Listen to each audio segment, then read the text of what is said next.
So last weekend, my friends and I decided to shake things up and booked a paint and sip night at Lisa's apartment.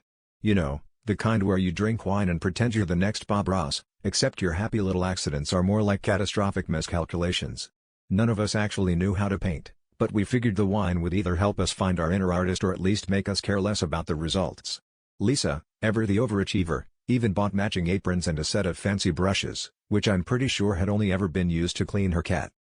Things started off innocently enough, a few bottles of Merlot, some blank canvases, and a YouTube tutorial hosted by a woman who claimed you could paint a gorgeous sunflower in under an hour. Well, by the 30-minute mark, we'd collectively created what looked like a crime scene at a mustard factory.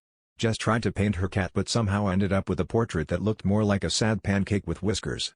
Mike spilled his wine twice, and Lisa kept insisting that art is about feelings, which is what I think people say when they realize they've painted a lemon that looks suspiciously like a butt.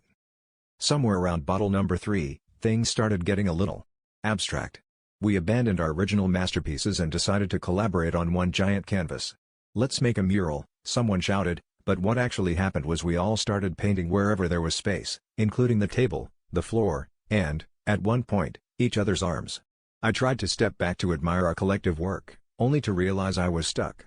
We'd literally painted ourselves into a corner. I looked around and saw everyone else was similarly trapped, surrounded by splotches of blue and yellow that were definitely not dry. That's when Lisa, ever the optimist, said, "Well, at least we're not in too deep." And that's how I learned that when you mix wine, friends, and paint, you don't just create art, you create a masterpiece of poor decisions, and a living room that's now a permanent exhibit at the Gallery of Unintentional Corners.